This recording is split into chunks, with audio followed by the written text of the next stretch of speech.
Año 324. Constantino, el primer emperador romano en abrazar el cristianismo, ha convocado a los obispos para poner fin a los feroces debates teológicos. Debe haber existido un tiempo anterior a su creación, cuando él no existía. Hereje. 3 siglos después de que Jesús de Nazaret pasara por la tierra, se desataron encendidas disputas sobre quién había sido realmente. La decisión que impuso el emperador definió al cristianismo posterior hasta nuestros días. Soberano Supremo, hermanos ministros, este es el credo del que nos hemos declarado signatarios por unanimidad. Creemos en un Dios, el Padre Todopoderoso, hacedor de todas las cosas visibles e invisibles, y en un Señor, Jesucristo, el Hijo de Dios, engendrado por el Padre, luz de luz, Dios verdadero de Dios verdadero, engendrado, no creado. Por decreto imperial, Jesús de Nazaret es declarado el único Hijo de Dios. Todas las otras opiniones quedan suprimidas. Los que discrepan son exterminados. Los manuscritos del Mar Muerto hablan de los hijos de Dios en plural. Son los perfectos, la gente que cumple escrupulosamente la ley. ¿Cómo se habría sentido el Jesús histórico de haber sabido que sería llamado el divino Hijo de Dios? Creo que se habría horrorizado por completo. Esta idea no tiene nada que ver con lo que él podría haber representado en la Palestina de la que estamos hablando. Hace 10 años, el historiador Robert Eisenman hizo que salieran a la luz los manuscritos del Mar Muerto. Descubiertos en 1945 por un pastor, estos documentos nos ofrecen una visión única sobre el mundo en que vivió Jesús.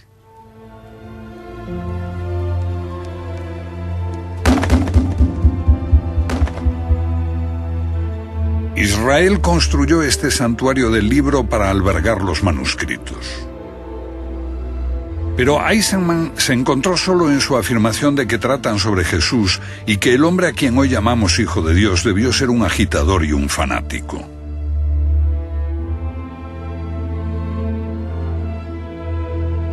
Sin embargo, pocos discutieron las palabras que pronunció al final de un documental que hice sobre los manuscritos.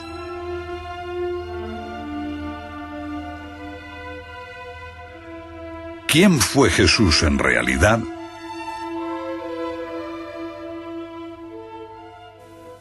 Jesús fue un judío. Nació judío y murió judío. Creo que se asombraría ante la fundación de una iglesia cristiana.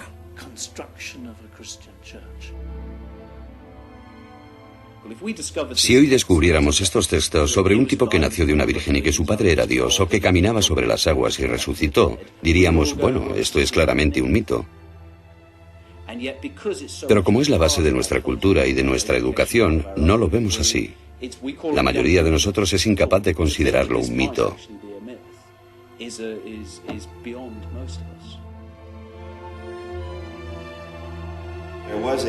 Hubo un hombre de letras y posiblemente un gran devoto cristiano que escribió a principios de siglo lo siguiente: no deberíamos creer más que el Jesús que vivió efectivamente en Palestina tiene algún parecido con el Jesús de la Biblia.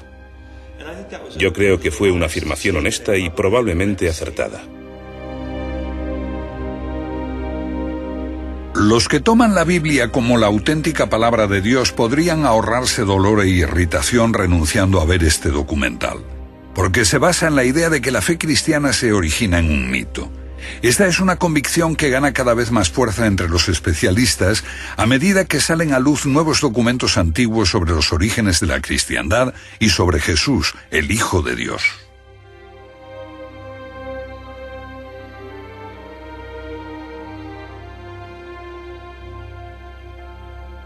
En los tiempos de Jesús hubo muchos hijos de Dios.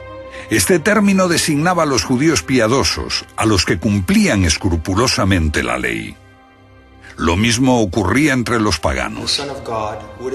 El Hijo de Dios era un término usado en los misterios. Igual que hoy empleamos el título de doctor en teología, entonces se podía tener el título de Hijo de Dios, si se habían recibido unos conocimientos especiales sobre la divinidad. Esta era una metáfora asequible en todo el mundo romano. Expresaba una estrecha relación entre un ser humano y un Dios. Jesús no fue el único.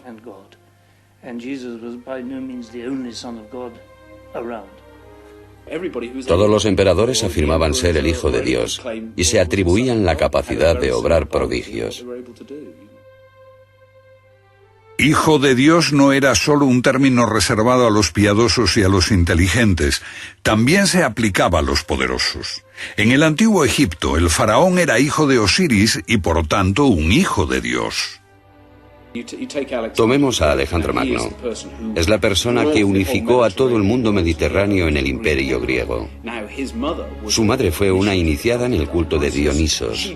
Ella le inculcó la idea de que él era fruto de una inmaculada concepción, nacido de su unión con Dios. ¿Era la Virgen Madre? Seguramente. Julio César es el hijo de la diosa, con un linaje divino como todos los emperadores posteriores. De modo que la idea de ser hijo de Dios era un lugar común en el mundo antiguo. ¿Jesús se llamó a sí mismo alguna vez el Hijo de Dios? Por lo que sabemos, nunca lo hizo.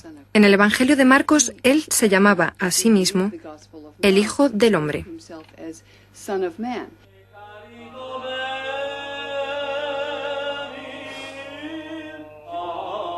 Sin embargo, la afirmación de que era el único hijo engendrado por Dios constituye la piedra angular del credo cristiano.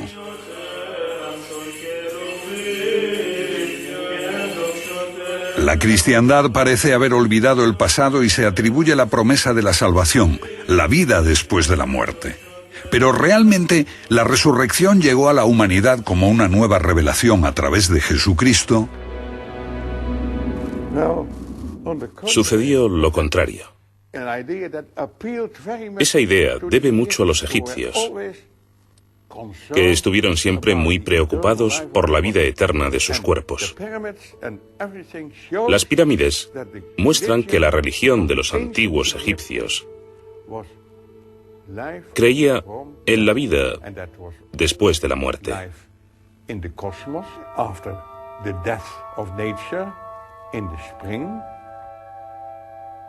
Con 88 años de edad, el holandés Gilles Quispel, ex profesor de Harvard, sigue siendo considerado uno de los más eminentes expertos mundiales en el pensamiento de la cristiandad primitiva.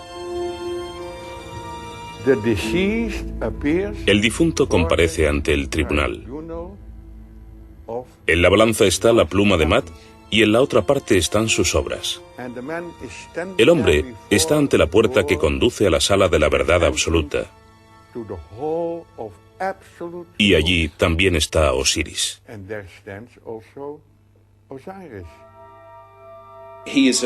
Este es un Dios que viene a la tierra como hombre. Trae grandes enseñanzas, el culto a los dioses y la civilización. Y después las fuerzas del maligno le dan muerte. Pero resucita y asciende al paraíso, donde será el juez de las almas al final de los tiempos. Y las tumbas egipcias están llenas de representaciones sobre todos estos hechos.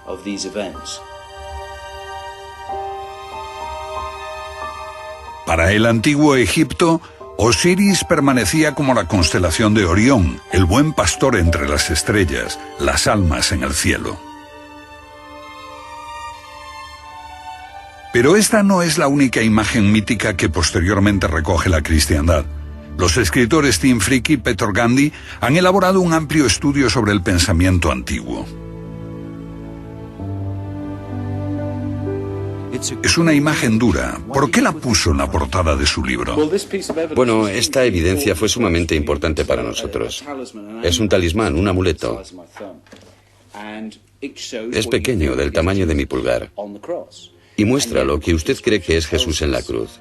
Pero la inscripción griega nos dice que representa la muerte y resurrección del dios hombre Dionisos.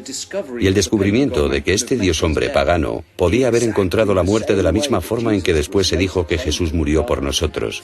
Era una evidencia concluyente de que la historia de Jesús fue tomada de la mitología pagana.